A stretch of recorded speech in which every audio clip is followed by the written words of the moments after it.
Next, अब हम लोग को ना अदिश गुणनफल तो पढ़ लिए थे, सदिश गुणनफल पढ़ना था, है ना। सदिश गुणनफल, सदिश बीजगणित में सदिश गुणनफल पढ़ना था। तो सदिश गुणनफल में हम बोले थे कि आप लोग ये पूरा बढ़िया से चल उसका संबंध ठीक, जैसे इसमें सदिश गुणनफल नहीं,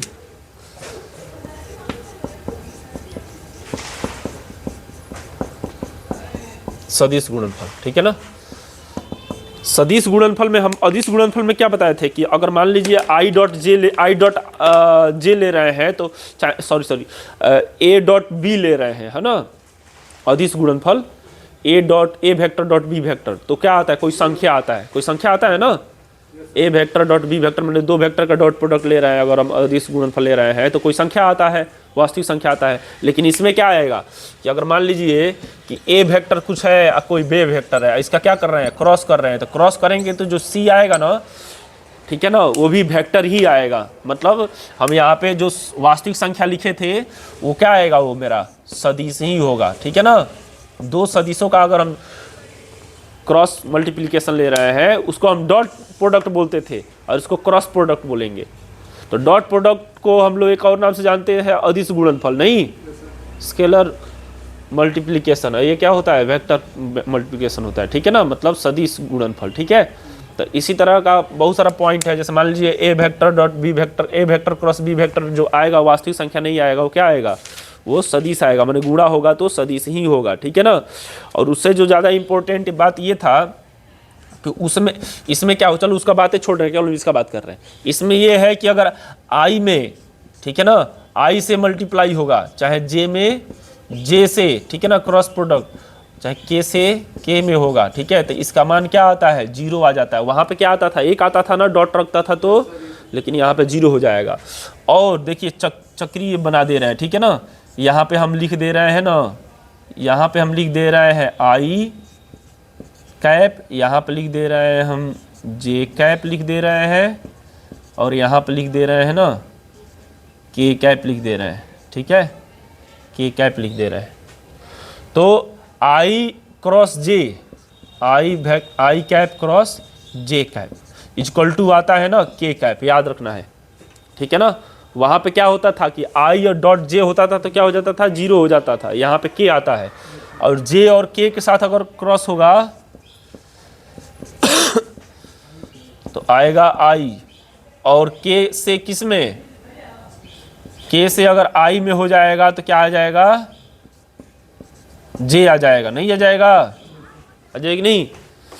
इसका उल्टा होता है, उल्टा मतलब आई क्रॉस जे के आया ना, तो जे क्रॉस आई कैप, ठीक है, J cap cross I cap equal to क्या आएगा, माइनस का के कैप, है ना।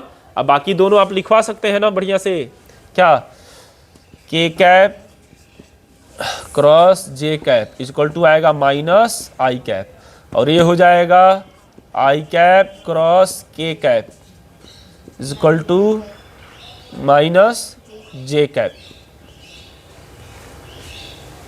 ठीक है।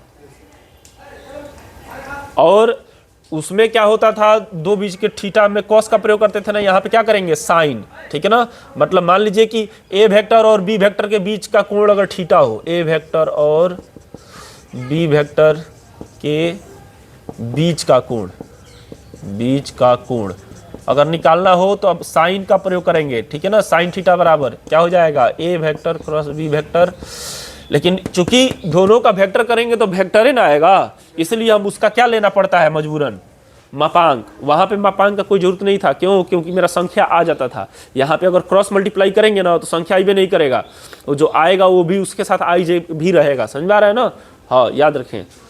और बटा में क्या हो जाएगा, ए का मापांक इंटू बी का मापांक, तो थीटा दोनों के बीच का कोण थीटा बराबर क्या हो जाएगा, साइन इनवर्स हो जाएगा ना, तब क्या हो जाएगा, साइन इनवर्स ए वेक्टर क्रॉस बी वेक्टर का मापांक बटा ए वेक्टर का मापांक इंटू बी वेक्टर का मापांक, ठीक है, ये थीटा का। समझ में आ रहा है ना बात, ये थीटा है। और मान लीजिए इसी में जो है लंब का फॉर्मूला हो गया, नहीं समानांतर हो गया, है ना। अगर मान लीजिए कि समानांतर हो गया, अगर मान लीजिए कि समानांतर हो गया तो उस समय थीटा का मान क्या लिखते हैं, 0, ठीक है। तो अगर 0 लिखेंगे तो अगर मान लीजिए कि समानांतर के लिए देखा जाए, ए समानांतर बी के लिए, तो ए समानांतर बी के लिए अगर देखा जाए तो समानांतर कब होगा, मान लीजिए थीटा का मान 0 रख सकते हैं, चाहे क्या लिख सकते हैं, पाई लिख सकते हैं, यही ना लिखते हैं जी, नहीं समझ में आया। कोई झुकाव नहीं होगा उनमें, तो कोई झुकाव नहीं होगा तो थीटा का मान समानांतर में क्या होता है, 0 ले लो चाहे पाई ले लो, जो मन करे वो। तो साइन थीटा का मान अगर 0 यहाँ पे लेंगे तो साइन 0 0 हो जाएगा ना। जब 0 होगा तो इधर आएगा तो ये भी खत्म हो जाएगा, तो बचेगा क्या, ए वेक्टर निकाल लीजिए और क्रॉस क्या निकाल लीजिए, बी वेक्टर। इसका मान कितना आने लगेगा, 0 आने लगेगा, ठीक है। मैंने सीधा सा बात है कि जब ए वेक्टर क्रॉस बी वेक्टर निकालें और क्या आ जाए, 0 आ जाए, ठीक है ना। मापांक तो 0 आ रहा है मतलब शून्य सदिश है वो, नहीं मापांक निकालेंगे 0 कभी आएगा, कभी नहीं आएगा। मापांक 0 आ रहा है, इसका मतलब क्या है कि i का भी गुणांक 0 है, j का भी गुणांक 0 है और k का भी गुणांक क्या है, 0 है। मतलब सीधा सीधा वो सदिश से क्या हो गया, 0, तभी जाके मापांक 0 आएगा, अन्यथा मापांक किसी भी सदिश का 0 आ ही नहीं सकता है। कैसे आएगा, नहीं 0 आ रहा है मतलब ना तो x डायरेक्शन में बड़ा है, ना y डायरेक्शन बड़ा है, ना z डायरेक्शन। तो इसलिए हमें आप मापांक को हटा दिए, कहें जब यही 0 मापांक 0 होकर नहीं करता, इसका सीधा सा मतलब है कि यही 0 है। तो अगर ये 0 आने लगा तो हम कह देंगे कि भाई क्या है, समानांतर है। और याद कीजिए डॉट प्रोडक्ट में हम केवल क्या निकालते थे, a डॉट b बराबर 0 आ जाता था, तो उस समय हम क्या कहते थे, समानांतर कहते थे कि लंब कहते थे, लंब कहते थे, ठीक है। इसमें तब लंब के लिए क्या हो जाएगा, इसमें लंब के लिए हो जाएगा मान लीजिए तब 90 डिग्री। तो जब 90 डिग्री रखेंगे तो जो उसमें समानांतर के लिए होता था इसमें लंब के लिए होगा, जो इसमें लंब के लिए होता था किसके लिए होगा, समानांतर के लिए होगा, ठीक है। हाँ, तो उस बात को भी लिख दे रहे हैं। पांचवा, ए वेक्टर लंब बी वेक्टर के लिए क्या हो जाएगा, हम ए क्रॉस निकालेंगे और क्या निकालेंगे, बी क्रॉस निकालेंगे, है ना। ए बी का मापांक हम अलग अलग निकालेंगे, ठीक है। ए क्रॉस बी क्रॉस निकाल के उसका दोनों बराबर होने लगेगा, कह देंगे कि भाई क्या है, ये समानांतर सॉरी कि क्या है, लंब है, ठीक है। और किताब में जो है देखो ये ना लंब, ये मोड हटा दिए, तीसरा वाला लिखवा रहे हैं हम, ठीक है। मोड हटा दिए, इसको हटाना नहीं चाहिए था। यही तो छोटा मोटा है और तो कुछ है नहीं, है ना, और तो नहीं है, एकांक वाला है इसमें 4 और 6 के संदर्भ में कुछ नहीं, उसी को बार बार दिया है। इसको लिखिएगा आप लोग, हाँ। मात्रक सदिश इसमें भी निकालने के लिए आएगा, तो मात्रक सदिश का तो वही फॉर्मूला होता है जो बताए थे, नहीं जी, दूसरा कुछ नहीं होता है। चलिए हम गुणा करना सीख ले रहे हैं कि गुणा कैसे किया जाता है, ठीक है। समझ में आ रहा है ना, कि मान लीजिए उसमें तो हम लोग गुणा करना सीख लिए थे डॉट प्रोडक्ट में, क्रॉस प्रोडक्ट में कैसे गुणा किया जाता है ये हम लोग सीख ले रहे हैं, ठीक है। मान लीजिए कि ए वेक्टर बराबर देता था x1, मान लीजिए x1 i cap plus y1 j cap z1 k cap. अब बी वेक्टर बराबर क्या देता था, x2 i cap plus y2 j cap plus z2 k cap देता था ना। तो इसलिए हम लोग क्या निकालते थे, a vector dot b vector. तो क्या आंसर आता था, x1 x2 plus y1 y2 plus z1 z2, यही ना आंसर आ जाता था भाई, वास्तविक संख्या आ जाता था, कोई संख्या आ जाता था, आंसर आ गया। लेकिन यहाँ पर वैसा नहीं है। अब यहाँ पर केवल इसी में इससे मल्टीप्लाई करते थे, इसमें मल्टीप्लाई क्यों नहीं करते थे, क्योंकि आई डॉट जे होता तो क्या हो जाता, 0। लेकिन यहाँ पे क्रॉस में तो 0 नहीं होगा, आई डॉट जे की जगह पे हम क्या लिख सकते हैं, आई डॉट जे की जगह, आई क्रॉस जे की जगह पे हम क्या लिख सकते हैं, के लिख सकते हैं। समझ में आ रहा है ना, कभी 0 अब नहीं होगा इसमें। तो इसका कुछ अलग मामला होता है। अगर मान लीजिए कि ए वेक्टर क्रॉस बी वेक्टर निकालना है ना, तो देखिए क्या होता है, यहाँ पे लिखते हैं आई कैप, यहाँ पे लिखते हैं जे कैप, यहाँ पे लिखते हैं के कैप। ये सारणिक है, सारणिक पढ़े हैं ना आप लोग, सारणिक है। और ए वाला नीचे यहाँ पे लिखते हैं, क्या है ए में, x1 y1 z1, ये क्या है x2 y2 और क्या है Z2 है कि नहीं है। तो उसके बाद हम क्या करते हैं, I लिखते हैं। देखिए I लिखेंगे और इसके स्तंभ और इसके पंक्ति को क्या करेंगे, हटा देंगे। तो क्या क्या बचेगा, y1 y2 इधर बचेगा, z1 z2 नहीं जी। अब फिर प्लस माइनस लगाते हैं ना, माइनस का j। अब इस पंक्ति और इस स्तंभ को हटा देंगे तो क्या क्या बचेगा, x1 x2 z1, बहुत बढ़िया, z1 z2। ये प्लस माइनस फिर से प्लस k कैप, इसके पंक्ति स्तंभ को हटा देंगे तो x1 y1 x2 y2। सही है, समझ में आ रहा है ना। और उसके बाद अगले टर्म में हम क्या करेंगे, आई वाला का टेंशन हट गया तो इधर रख दो, आई वाला इधर रख दो, है ना। तो इसमें गुणा होगा तो हो जाएगा y1 z2 minus y2 z1, नहीं अच्छा है z1 y2, ठीक है ना। 1 2 है, ये भी 1 2 है, हाँ चाहे y2 है, z2 लिख दीजिए, z1 लिख दीजिए, y2 z1 माइनस इसमें इसके साथ x1 z2 minus x2 z1 j cap plus x1 y2 minus x2 y1 k cap. समझ में आ रहा है ना, i cap j cap k cap, इस तरह आता है। आंसर अगर बुक में देखेंगे तो यहाँ पे प्लस दिया रहेगा, तो प्लस क्यों दिया रहेगा वो भी बता दे रहा है। z2 प्लस नहीं minus y2 z1 i cap, फिर प्लस माइनस वाला अंदर से गुणा हो जाएगा, नहीं जी, तो हो जाएगा x2 z1 minus x1 z2, जो माइनस में था प्लस में, जो प्लस में हो गया वो माइनस में, प्लस ये सही अपनी जगह पे x1 y2 माइनस, ये आप लोग पढ़ चुके हैं, ये आ गया आंसर हमारा। समझ में आ रहा है ना। इस तरह आप जो है डॉट प्रोडक्ट को बहुत हल्के में कर सकते हैं, लेकिन क्रॉस प्रोडक्ट को हल्के मत लीजिएगा, ठीक है। इतना प्रोसेस होकर गुजरना पड़ेगा तब जाकर के आपका क्रॉस प्रोडक्ट आता है ना।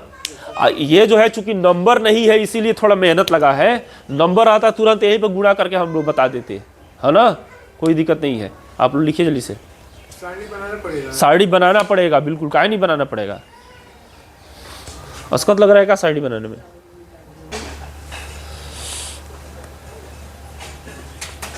दो चीज है, एक है त्रिभुज का क्षेत्रफल और एक है समानांतर चतुर्भुज का क्षेत्रफल, ठीक है। हाँ, एक त्रिभुज का क्षेत्रफल है और एक है समानांतर चतुर्भुज का क्षेत्रफल।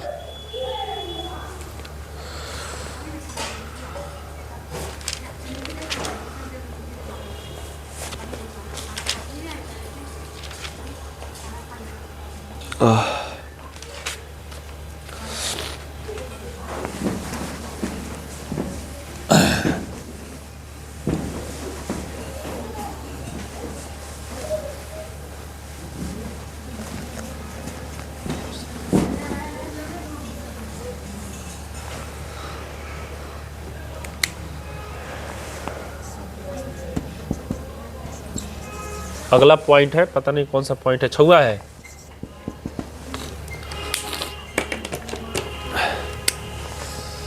त्रिभुज का क्षेत्रफल।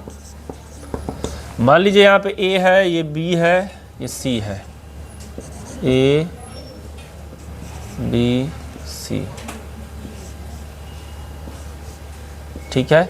इधर से ये A वेक्टर है, ये वाला जो है B वेक्टर है, तो और ये वाला मान लीजिए रिजल्टेंट है, नहीं उस तरह नहीं है, ये अलग है, मान लीजिए सी वेक्टर है, ठीक है। सी वेक्टर तो नहीं है, मान लो कि ए वेक्टर बी वेक्टर का ही चर्चा होता है, ठीक है। सिर्फ दोनों के बीच का कोण क्या है, थीटा है, कभी कभी थीटा पे आ जाता है, कभी कभी नहीं आता है, ठीक है। दोनों बात ध्यान रखने वाला है। तो इस ट्रायंगल का त्रिभुज ए बी सी का जो एरिया होता है वो होता है 1/2 A cross A vector cross B vector. चूंकि A vector cross B vector भी सदिश आता है, इसलिए उसका मापांक ले लेते हैं ना, तो आ गया।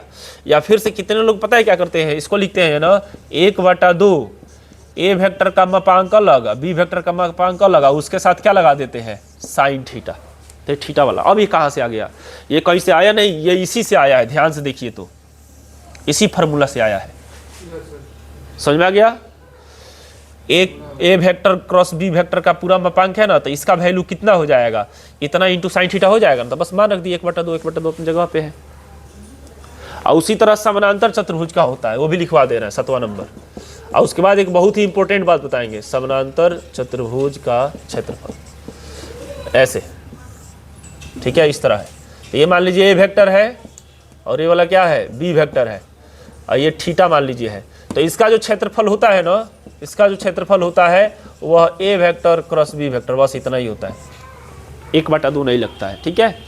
अरे आप लोग जानते होइएगा समानांतर चतुर्भुज का क्षेत्रफल नहीं समझा रहे ना, लंबाई चौड़ाई जो होता है वही तो होता है, और क्या होता है, क्योंकि आयत ही तो होता है ना। ऐसा बात थोड़ी कि आयत है थोड़ा टेढ़ा कर देंगे क्षेत्रफल में परिवर्तन आएगा, कोई परिवर्तन नहीं आता है, समझ में आ रहा है ना, लंबाई गुणे चौड़ाई होता है।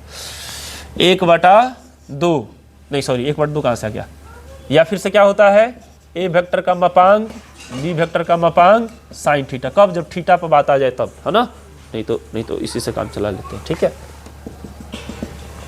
कितना इजी है। तीसरा क्या बताने वाले हैं, तीसरा बता करके हम ये नोट्स लिखवाना खत्म करके अब एक्सरसाइज पे चलेंगे। तीसरा देखो बहुत इंपॉर्टेंट बात है, इंपॉर्टेंट बात तो है, लेकिन कहने का मतलब इसमें कुछ उतना बल दम भी नहीं है ना। वो स्टार्ट होता है ना यहाँ से 7 के बाद 8, जैसे आई कैप ले लिए, इसको हम समझा दिए हैं, और जे कैप ले लिए, है ना। और दोनों को जब आप क्रॉस मल्टीप्लाई करते हैं तो क्या आता है, के कैप आता है ना। आई कैप ये बताता है कि एक्स डायरेक्शन में है, जे वाई डायरेक्शन में है, ठीक है ना, ये जे है, और ये जेड डायरेक्शन लंबवत नहीं जी, परपेंडिकुलर, ये जो के, ठीक है ना, जेड एक्सिस है, एक्स एक्सिस है, ये वाई एक्सिस है, और ये क्या है, ठीक है, लंबवत। तो आप ध्यान से देखो तो इन दोनों को मल्टीप्लाई किए हैं तब जाकर के ये आया है, के वाला आया है ना। तो जब, तो इसका मतलब क्या है कि ये जो है इस पर भी लंब है और इस पर भी लंब है कि नहीं, दोनों पे लंब है ना। तो कोई दो सदिश दे, कितना सदिश, ए वेक्टर दे और बी वेक्टर दे। अब बोले क्या, एक सेकंड रुक जाइए, बोले कि इन दोनों के लंब दिशा में, ठीक है ना, सदिश ज्ञात कीजिए। मतलब एक ऐसा सदिश ज्ञात कीजिए जो ए पर भी लंब हो और किस पर लंब हो, बी पर भी लंब हो। तो हम कुछ और नहीं करेंगे, दोनों का क्रॉस निकाल लेंगे, तो आएगा एक अलग से वेक्टर क्या, सी। अब ये जो सी आया ना, वो सी जो है वो लंब है किस पर, ए पर भी, और ये जो लंब है ना ये किस पर है, बी पर भी, ठीक है ना, समझ में आ गया। तो अगर कहे कि ए वेक्टर बी वेक्टर दो वेक्टर है, एक ऐसा तीसरा वेक्टर निकालिए जो दोनों पर लंब हो, तो हम दोनों का क्या करेंगे, क्रॉस प्रोडक्ट निकाल लेंगे, ठीक है। मान लीजिए कि ए वेक्टर इधर था, मान लीजिए ए वेक्टर इधर था, कोई जरूरी नहीं है कि ए वेक्टर बी वेक्टर आपस में क्या हो, लंब, कोई जरूरी नहीं। देखिए है ना, यह ए वेक्टर है, यह ए वेक्टर है और ये बी वेक्टर है, लंब है आपस में नहीं ना। लेकिन अब हमको क्या निकालना है, एक ऐसा सी वेक्टर निकालना है जो दोनों पर क्या हो, जो दोनों पर लंब हो। एक सी वेक्टर निकालना है, ये वाला दोनों पर लंब है कि नहीं, ये बोलिए, है ना, दोनों पर लंब बिल्कुल है। तो जब ये सी वेक्टर निकालना है, सी वेक्टर जो इन दोनों पर लंब हो, ए वेक्टर बी वेक्टर, तो हम क्या कर देंगे, इन दोनों का क्रॉस कर देंगे, तो क्या आ जाएगा, सी वेक्टर। समझ में आया कहानी, तो इस तरह बना लीजिए, एकदम दिमाग में रखिएगा 8वां नंबर कि एक ऐसा सदिश हमको निकाल देना है जो दोनों पर लंब हो, तो दोनों को क्रॉस कर दो, खत्म। अच्छा कोई कह दे कि मान लीजिए क्यों ए क्रॉस बी निकाल रहे हैं, बी क्रॉस ए निकालेंगे तो गलती हो जाएगा, तो गलती नहीं होगा। बी क्रॉस ए भी निकालेंगे तो लंबवत ही आएगा, लेकिन होगा क्या कि वो अंदर की तरफ आएगा, नहीं जी, ये बाहर की तरफ आ रहा है तो किधर तरफ आएगा, अंदर। अरे वो प्लस में आएगा तो वो किस में आएगा, माइनस में, बस उल्टा डायरेक्शन उल्टा हो जाएगा, लंब तो रहबे करेगा, बस डायरेक्शन बदल जाएगा। चलिए इसको लिख लीजिए, अब मिटा रहे हैं हम।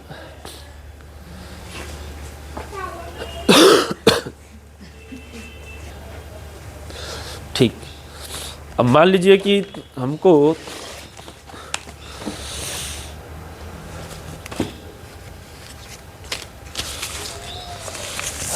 अब एक्सरसाइज स्टार्ट करना है, दूसरा कुछ नहीं है इसमें।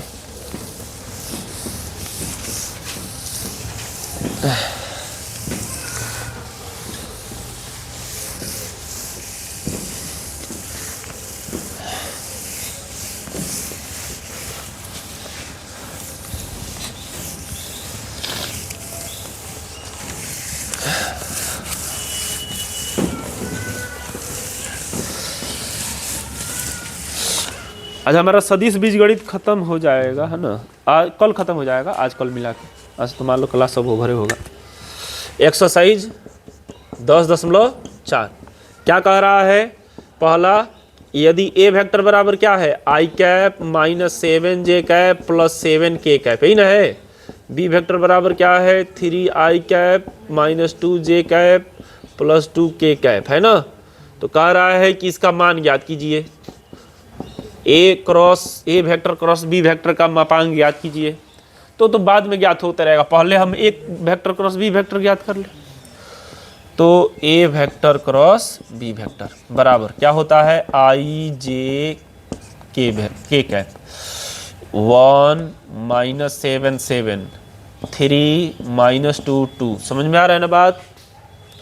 आई लगेगा यहाँ पे माइनस 2 7 त्रिका प्लस का 21। समझ में आ रहा है? माइनस में एक और माइनस लगता है ना, फिर माइनस का जे कैप, इसमें गुणा 2 7 त्रिका माइनस का 21 प्लस के कैप, ये माइनस का 2 हो जाएगा, माइनस माइनस प्लस 7 त्रिका क्या हो जाएगा? 21। इसमें से चला जाएगा तो हमको लग रहा है 19 आएगा ना। 19 आई कैप माइनस माइनस प्लस, ये सब 19 आएगा क्या जी? प्लस सब 19 आ रहा है ना। चलिए ठीक है। इसलिए ए वेक्टर क्रॉस बी वेक्टर का मापांक क्या होता है जी? अंडर रूट 19 का स्क्वायर प्लस 19 का स्क्वायर प्लस, समझ में आ रहा है ना। ये मापांक बहुत पहले पढ़ चुके हम लोग। 3 बार ना है 19 का स्क्वायर, तो एक 19 का स्क्वायर में से 19 बाहर निकल जाएगा, अंडर रूट में कौन लग जाएगा? 3। आपको देखना है अभी आंसर आया कि नहीं आया। देखिएगा, आया है, आया होगा।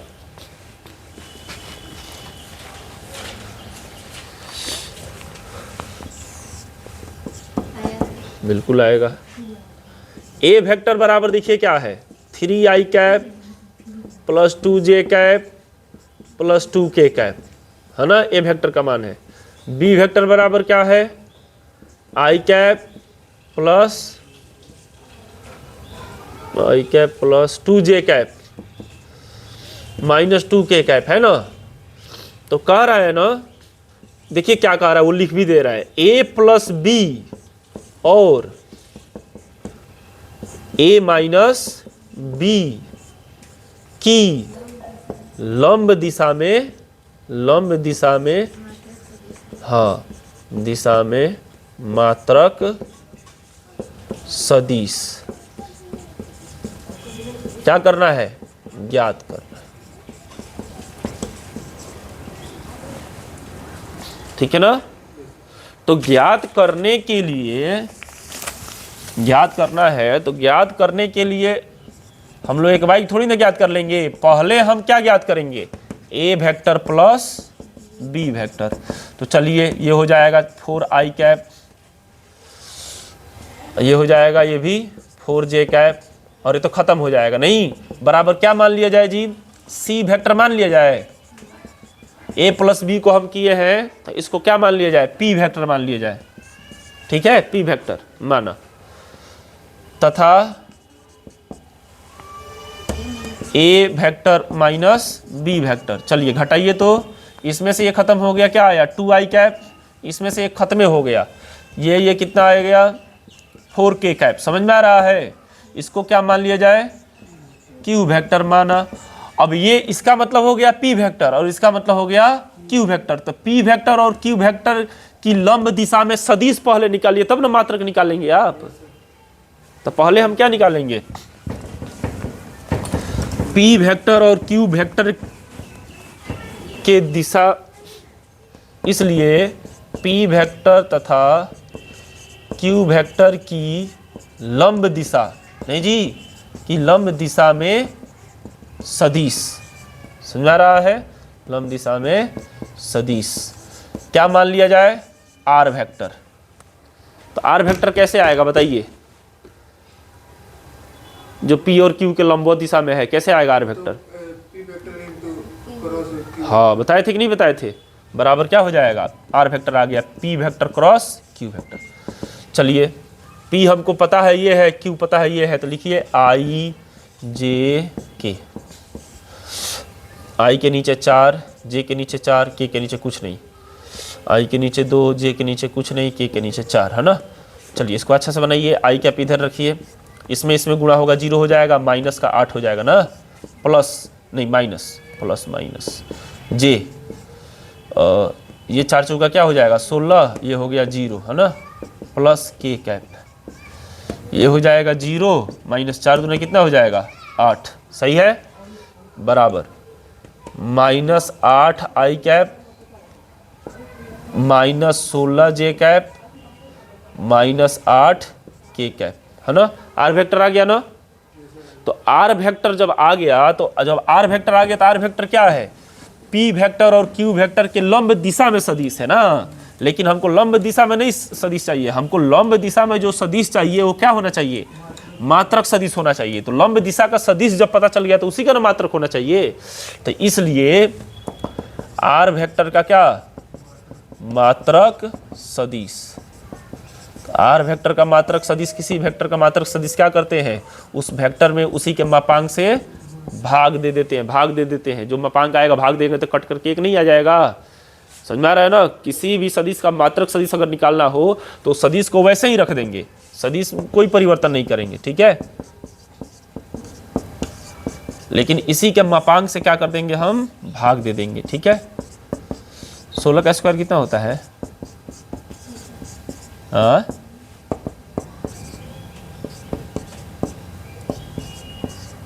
कितना आया, हाँ बताओ जी।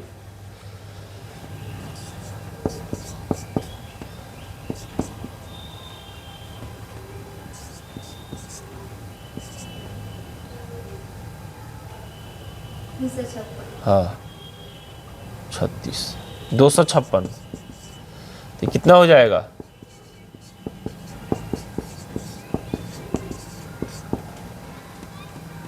ठीक है। दोनों को जोड़ेंगे तो 6 4 10 4 14 ना, क्या 4 हाथ में लगा 1, 6 4 6 6 5 6 6 12 6 3 18 का 8 हाथ में लगा 1, ठीक है। 2 कितना हो गया 3, 383 हो गया ना। ये बाहर निकलेगा, हाँ आंसर देखो तो कितना आ रहा है, कौन सा नंबर है ये, 14.4 का दूसरा है।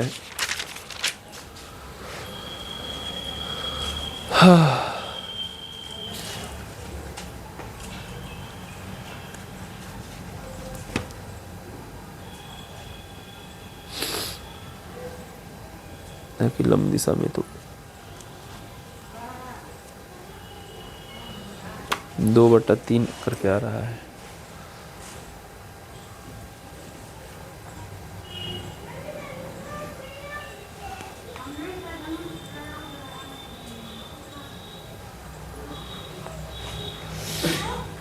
सही है, 4 4 8 14 12, ये गलती है ना जी।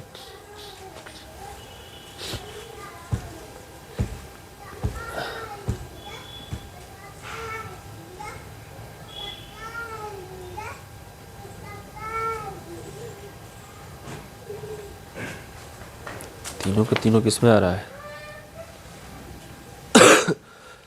1/3,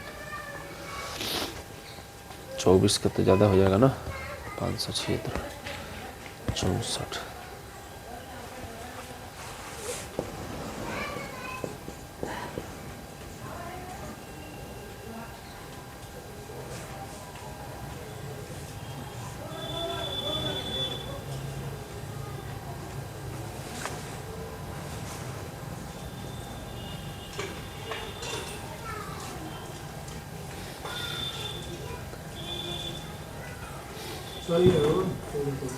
सही है ना,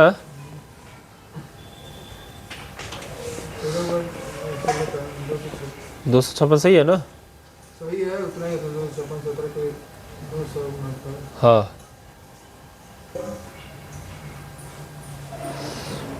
तो सही, क्यों ऐसा गलती हो रहा है? चलो ठीक है, कोई बात नहीं, इसको देख के आइएगा ना, कुछ है नहीं। मैंने कहने का मतलब ये है ना कि जब नहीं बताए हम लंब सदिश याद करना, ठीक है। तो ये लंब सदिश जो होता है ना, क्या बोलते हैं इसको, ये लंब सदिश, ठीक है। तो प्लस में भी हो सकता है और किस में हो सकता है, माइनस में नहीं हो जाएगा। बस हम उसको वही प्लस माइनस दोनों दे रहा है, और कोई बात नहीं, कोई बात नहीं। आप जो है फार्मूला याद करके आइए कल, ठीक है।